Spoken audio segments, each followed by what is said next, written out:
학습 전문가들이 이구동성으로 말하는 가장 좋은 학습 방법은 반복입니다.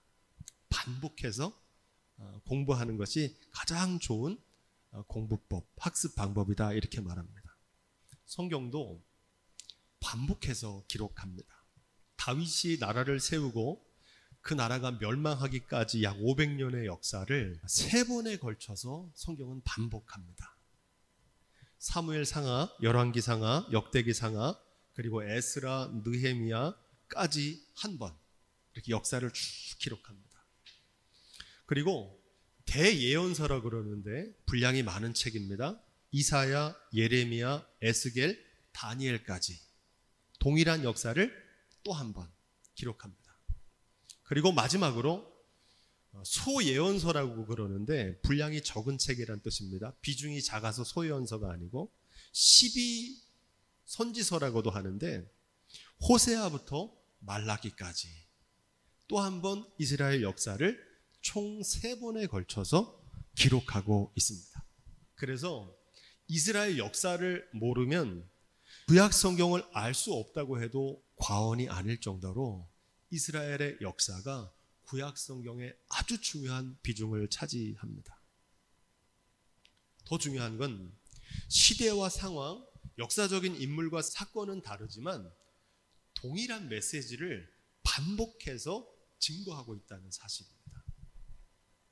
여기 아주 중요한 이유가 있는데 반복을 통해서 뚜렷한 메시지를 전달하기 위한 겁니다.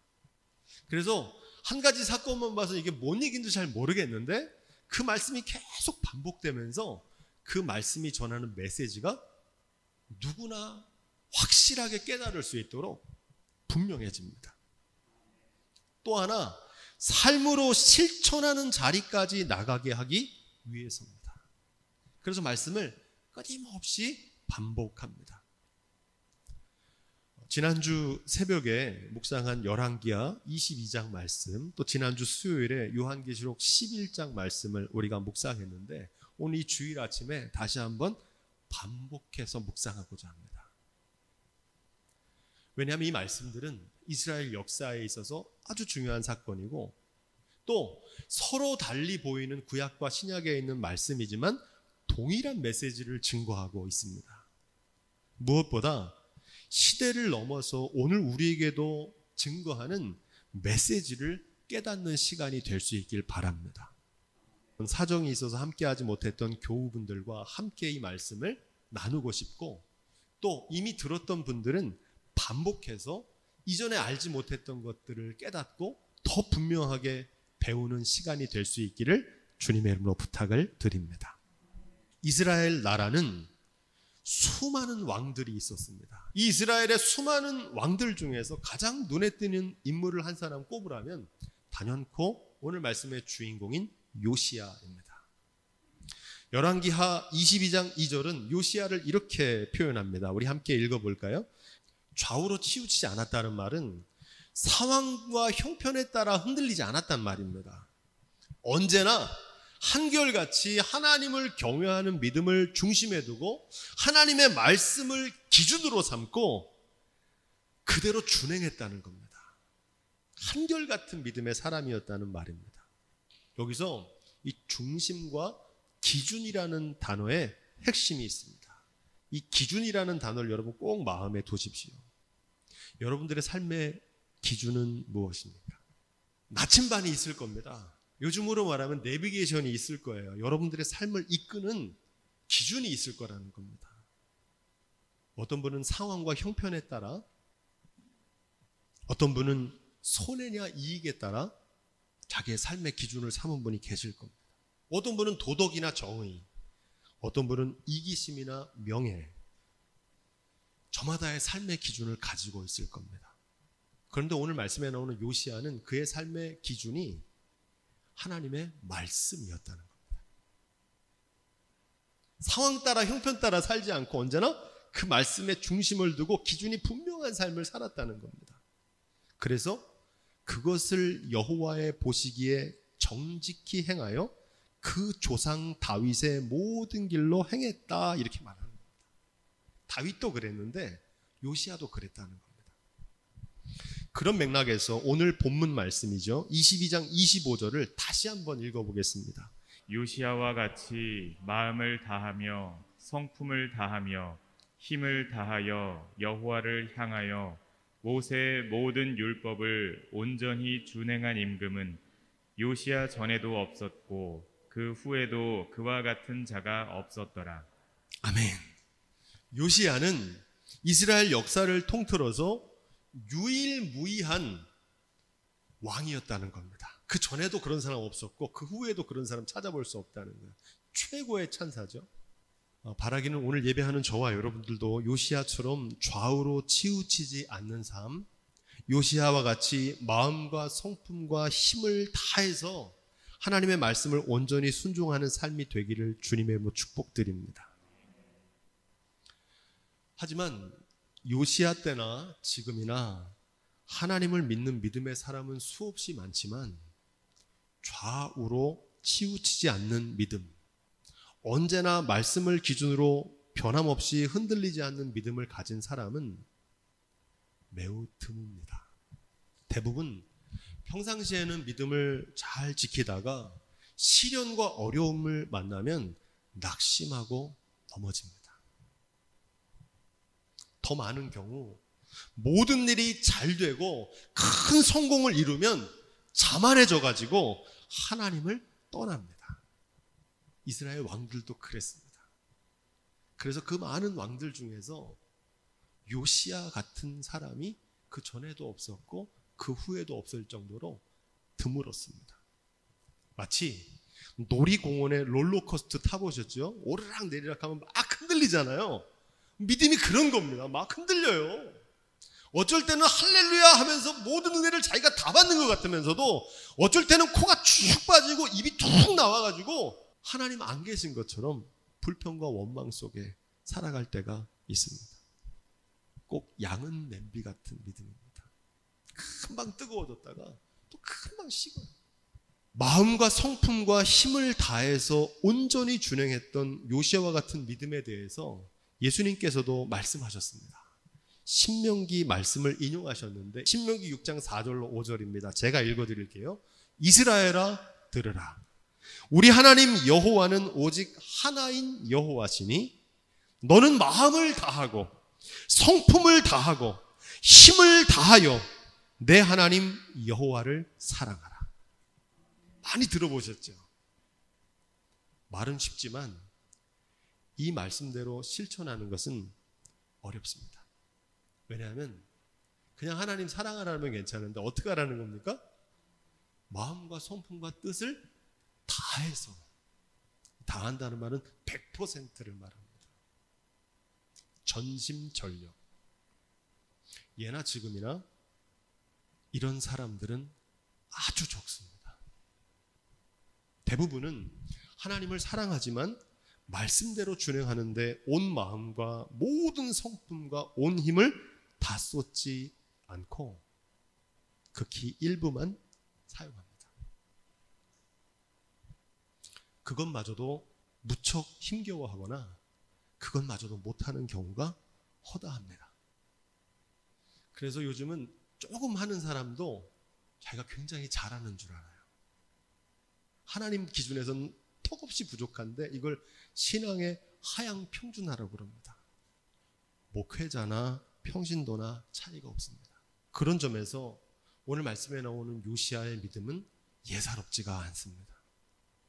이 요시야의 믿음을 정리해보면 이렇게 말할 수 있습니다. 한번 따라해 볼까요? 언제나 한결같은 믿음. 또 이렇게 정리할 수 있어요. 전심전력을 다하는 온전한 믿음. 아멘. 한결같았고 전심전력을 다했던 겁니다. 요시야의 탁월한 믿음에 대해서 한 가지 더 열왕기하는 기록하는데 23장 21절로 23절입니다. 요시야의 믿음은 한마디로 유월절을 지키는 믿음이었다는 겁니다. 유월절은 어떤 절기입니까?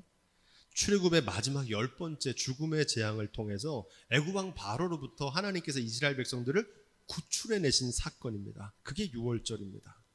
그래서 하나님의 구원을 기억하면서 무교병을 먹고 초태생을 드리는 절기가 바로 유월절입니다. 유월절을 지킨다라고 하는 것은 하나님의 은혜를 기억하는 삶을 말합니다. 어려운 게 아니에요. 유월절은 내가 원래 노예였는데 하나님의 권능으로 우리를 구원하셔서 우리를 자유인을 삼아주셨고 하나님 백성을 만드셔서 이 땅과 가나안을 우리에게 주신 것, 이것이 다 하나님의 은혜란 사실을 기억하는 게 유월절을 지키는 것입니다.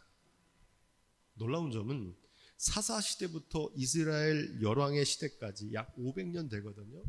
그 500년 이상 어떤 왕도 유월절을 지킨 적이 없다는 겁니다. 깜짝 놀랄 일이죠. 우리도 알고 있는 그 유월절을 지키지 않았다는 말은 하나님의 은혜를 모르고 살았다는 겁니다. 이스라엘 왕 시대 모든 역사는 출애굽부터 광야와 가나안 정착까지 하나님의 은혜 아닌 것이 하나도 없었습니다. 하나님의 은혜로 시작되고 하나님의 은혜로 번성하게 되고 나라를 이루게 됐는데 수백 년 동안 까맣게 잊어버리고 살았다는 겁니다. 여러분, 어떻게 그럴 수가 있습니까? 알면 알수록 망해도 싼 한심한 족속입니다. 성경을 제가 오랫동안 보니까 그래요. 참 지독한 사람들이더라고요, 유대인들. 남 얘기할 게 아니고 우리는 어떻습니까? 여러분들은 어떠세요? 생명과 건강과 물질, 자녀, 내가 누리고 있는 모든 것이 하나님의 은혜라는 사실을 혹시 잊고 살고 계시진 않습니까? 혹시 이게 다 내가 노력한 나의 공로의 결과라고 여기면서 내가 누리는 모든 것이 당연한 거라고 생각하지는 않습니까? 의외로 이런 분들이 많습니다. 이 세상에 당연한 건 하나도 없습니다. 그래서 공짜는 없다는 말이 그런 뜻입니다. 하나님의 은혜와 선물이거나 아니면 누군가의 보이지 않는 희생과 사랑 덕분에 사는 겁니다. 근데 그걸 모르고 살아요. 은혜가 없으면 어떤 일이 벌어지느냐? 삶에서 감사가 사라집니다. 감사가 없으면 삶의 기쁨이 없습니다. 삶의 기쁨이 없는 사람은 행복하지 않습니다.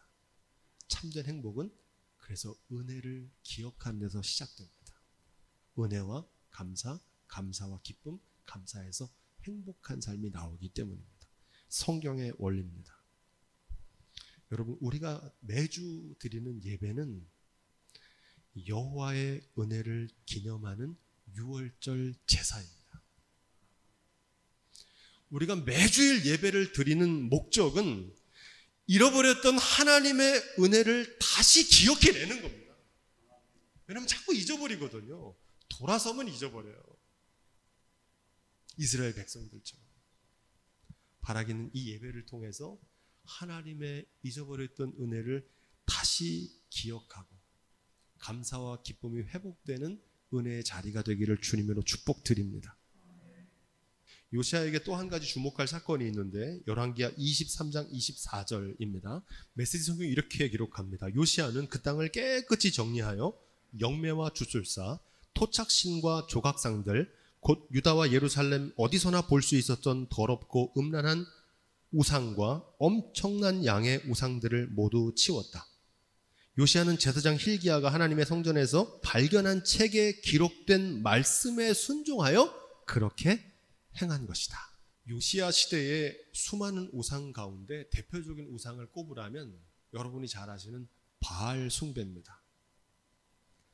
그렇다면 오늘 우리가 살고 있는 시대의 대표적인 우상은 뭘까요? 물질 만능주의입니다.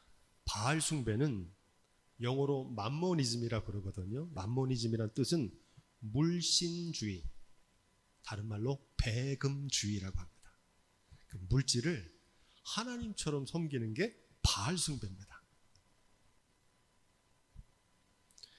오늘날 돈을 많이 소유하면 행복하다는 신화 속에 살아갑니다. 이게 거의 확신, 신념, 종교에 비할 수 있어요. 돈이 최고라는 겁니다.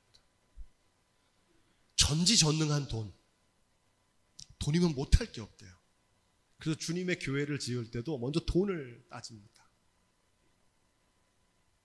돈을 많이 버는 걸 잘 살고 성공한 삶이라고 믿어 의심치 않습니다. 특별히 선지자 미가가 예언한 대로 오늘 우리가 살고 있는 시대는 밭들과 집들에 대한 우상 숭배가 만연하고 있습니다.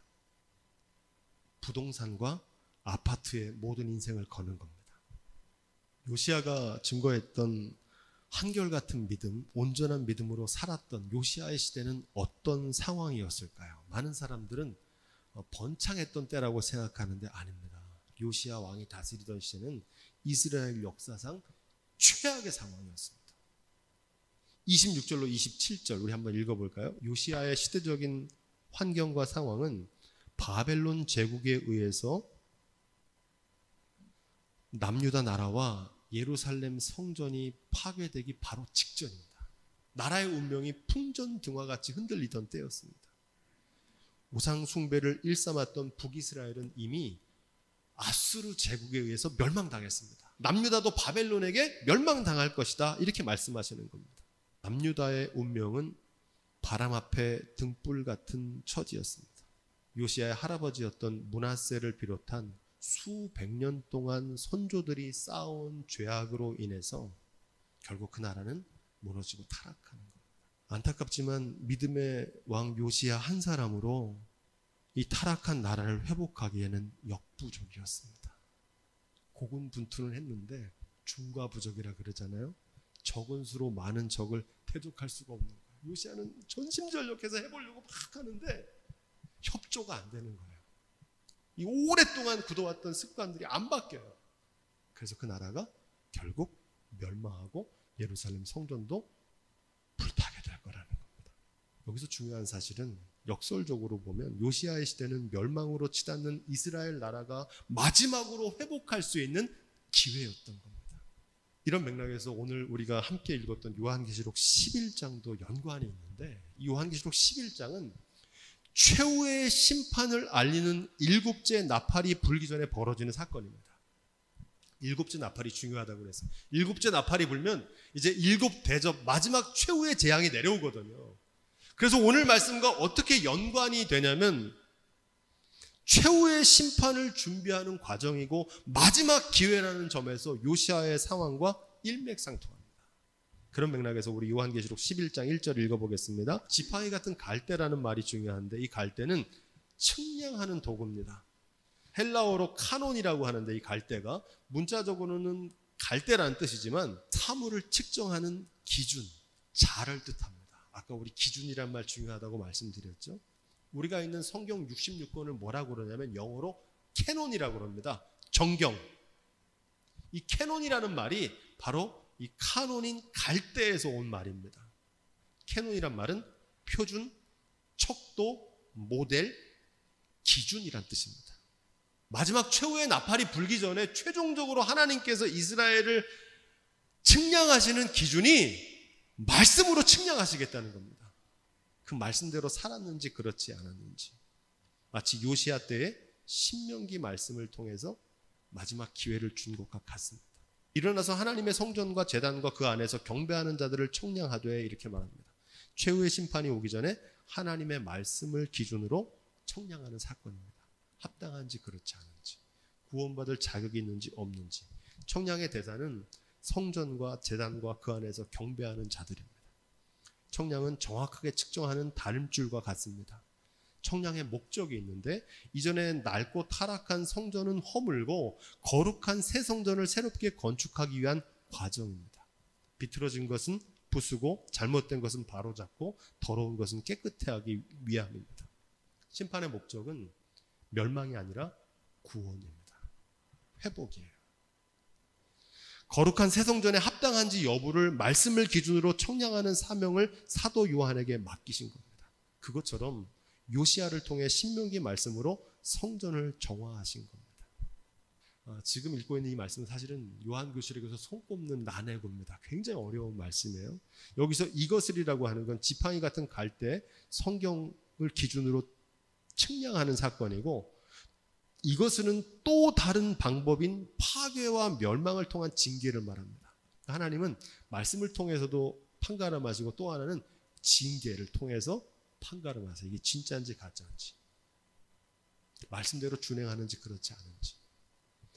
본문에 나오는 이방인이라고 하는 표현은 유대인과 구별되는 타국인을 가리키는 것이 아니고 거룩한 성, 예루살렘 성과 예루살렘 성전을 파괴했던 이방인의 군대를 가리킵니다. 역사적으로 이스라엘의 성전은 3번 지어지고 3번 무너졌습니다. 첫 번째 솔로몬의 성전은 바벨론 제국의 느부갓네살에 의해서 멸망합니다. 요시야 시대에 벌어지는 사건이죠. 또 다시 재건한 수르바벨 성전은 헬라 제국 셀루코스 왕조의 에피파네스 안티오쿠스 4세라고 하는데 그에 의해서 유린됩니다. 대표적인 적그리스도라고 우리가 이미 배웠습니다. 그리고 이 요한계시록에 쓰여진 당시에 예수님 당시에 있던 헤롯 성전 제3성전인데 로마 제국의 장군 티투스에 의해서 돌 위에 돌 하나 남김없이 무너져 내립니다. 여기서 말하는 이방인은 이방인 군대, 하나님의 통치를 대적하던 적그리스도를 가리킵니다. 42달 동안 짓밟으리라 하는 이 말씀은 42달은 고대의 30일을 한 달로 기준으로 했기 때문에 1260일이고 한 때와 두 때와 반 때, 문자적으로 3년 반을 가리킵니다. 42달은 단순히 문자적인 의미를 말하는 게 아니라 상징적인 의미를 담고 있습니다. 어떤 뜻이냐? 하나님의 통치를 대적하고 회방하던 적그리스도가 성전을 짓밟았던 박해의 기간이 영원하지 않고 끝이 있다는 겁니다. 정해져 있다는 거예요. 바벨론에 포로된 이스라엘 백성들은 70년 만에 고국으로 돌아옵니다. 하나님께서 그들을 징계하셔서 다루셨고, 그것처럼 고난은 동굴이 아니라 터널입니다. 그러니 믿음으로 인내하고 끝까지 준행하라는 겁니다. 오늘 말씀을 이렇게 마치려고 합니다. 열왕기하 요시야의 시대와 요한계시록 사도 요한의 시대, 솔로몬이 예루살렘 성전이 바벨론에 파괴된 사건과 헤롯이 지은 예루살렘 성전이 예수님 당시에 로마 제국에 의해서 파괴되고 초대교회 극심한 박해를 받고 있던 상황은 수백 년이 넘는 시대적인 간극이 있습니다. 하지만 시대는 다르지만 상황이 똑같아요. 요시야의 시대는 이스라엘 나라의 멸망을 말하지만 사도 요한의 시대, 이 요한계시록은 온 세상이 멸망될 것을 증거합니다. 상황은 다르지만 메시지가 같아요. 이게 왜 중요하냐? 오늘 우리가 살고 있는 시대도 그대로 적용할 수 있기 때문에 그렇습니다. 지금 우리는 이전에 경험해보지 못한 전염병과 기후위기를 겪고 있습니다. 이 폭염이 그냥 더운 게 아니에요. 보통 때하고는 달라 3도 이상 더워진 거거든요. 전쟁으로 인한 경제 위기의 시대를 통과하고 있습니다. IMF는 비교할 수 없는 금리 인상들이 지금 벌어지고 있어요. 극심한 어려움의 시작입니다. 요시야 왕과 사도 요한은 비가 오고 창수가 나는 날을 어떻게 통과하는지를 우리에게 가르쳐 줍니다. 이 시대를 어떻게 살아야 하는지 분명한 기준을 제시해 줍니다. 삶에서 만나는 위기의 순간에도 좌우로 흔들리지 말고 하나님의 말씀을 기준으로 삼으시기를 주님으로 부탁을 드립니다. 어려울 때일수록, 절체절망의 상황에서도 마음과 성품과 힘을 다해서 믿음을 지키고 하나님의 말씀을 온전하게 지키며 살아내시기를 주님의 이름으로